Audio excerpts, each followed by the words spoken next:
안녕하세요. 하나님의 말씀을 배달합니다. 요교교회 허용범 전도사입니다.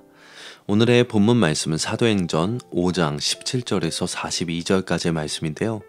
제가 사도행전 5장 39절에서 42절까지의 말씀을 봉독하고 오늘의 말씀을 함께 묵상하도록 하겠습니다. 만일 하나님께로부터 났으면 너희가 그들을 무너뜨릴 수 없겠고 도리어 하나님을 대적하는 자가 될까 하노라 하니 그들이 옳게 여겨 사도들을 불러들여 채찍질하며 예수의 이름으로 말하는 것을 금하고 놓으니 사도들은 그 이름을 위하여 능욕받는 일에 합당한 자로 여기심을 기뻐하면서 공회 앞을 떠나니라.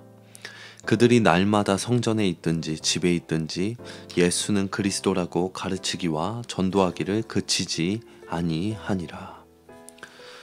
누가는 다시금 사도들이 예수님의 권능으로 대제사장을 비롯한 유대교 지도자들의 박해를 이기는 이야기를 시작하고 있습니다. 3장과 4장에서는 사도들의 모습을 통해서 예수님의 공생의 기간이 주로 연상되는 데 비해서 이 장에서는 예수님의 죽으심과 부활이 주로 연상되고 있습니다. 사두개파는 친로마파의 성전 기득권자들이었습니다. 이들은 성전 시대가 끝났음을 선언하는 사도들을 그냥 놔둘 수가 없어서 체포해서 가두었습니다. 그런데 그날 사도들에게 예수님의 부활과 같은 신기한 일이, 기적적인 일이 일어나게 됩니다. 주의 사자가 새벽에 옥문을 열고 사도들을 끌어내서 생명의 말씀을 전하게 한 것입니다.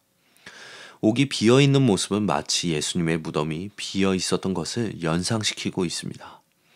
예수님이 호련히 무덤에서 사라지시고 다시 나타나신 것과 같은 현상이 사도들에게도 동일하게 일어난 것입니다.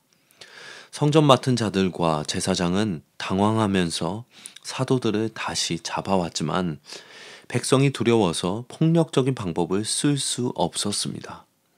그들은 사도들에게 예수님의 부활을 전하지 말라는 공회의 명령을 지키지 않았음을 추궁했지만 사람보다 하나님께 순종하는 것이 마땅하다는 말로 그 제자들은 반박을 하였습니다. 또한 예수님을 죽인 책임을 자신들에게 돌리려 한다고 비난을 했다가 너희가 예수님을 나무에 달아 죽였다는 고발만 당하게 되었습니다. 사도들의 메시지는 너희가 예수님을 죽였으니 벌을 받을 것이다가 아니라 하나님이 예수님을 다시 살리셔서 회개와 죄사함을 주신다는 사실을 증언하는 데 있었습니다.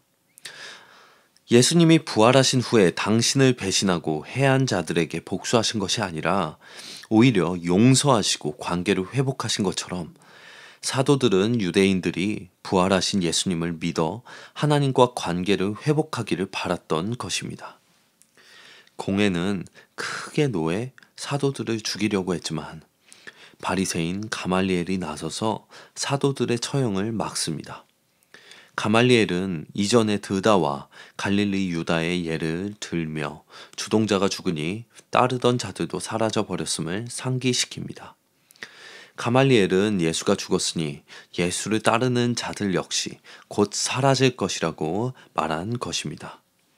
행여 이 소행이 하나님으로 인한 것이라면은 이를 막을 경우 하나님을 대적하게 되는 것이라는 말도 덧붙이게 됩니다. 하나님은 그의 입을 사용하셔서 사람에게서 났다면 사라질 것이고 하나님으로부터 났다면 누구도 무너뜨릴 수 없고 오히려 하나님을 대적하게 된다는 진리를 가르쳐 주신 것입니다. 그 결과로 사도들은 사형 대신 채찍질을 당합니다. 아마도 40에 하나 감한 매가 아니었겠나 하고 짐작을 할 수 있는데 이는 체력이 약한 사람이라면 죽을 수도 있는 무서운 형벌입니다. 그럼에도 사도들은 예수님의 이름을 위해서 능욕받는 일에 합당한 자로 여김을 받았음을 되려 기뻐합니다. 대단한 믿음이죠.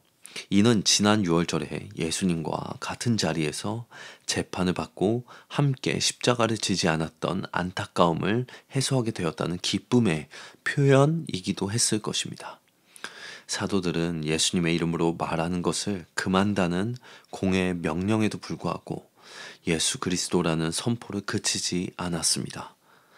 이처럼 부활하신 예수 그리스도의 권세를 막을 수 있는 것은 이 세상에 아무것도 없습니다. 사도들은 예수님이 말씀하신 대로 복음 때문에 박해받는 것을 영광으로 생각하며 기뻐했습니다. 이후의 역사를 보면 사도들 대부분이 복음을 전하다가 순교를 당했습니다. 죽음까지 초월하는 부활 신앙으로 무장한 복음 전도자들에게는 그 어떤 것도 두려움의 대상이 될 수 없었습니다.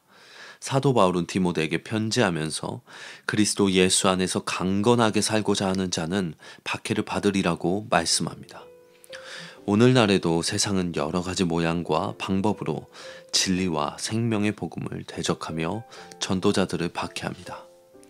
그러나 그리스도인들은 복음과 진리로 인해 당하는 박해는 주님이 약속하신 대로 천국에 들어가는 복된 자의 증거임을 기억하고 기쁨으로 복음 전도의 사명을 충성스럽게 감당해야 합니다.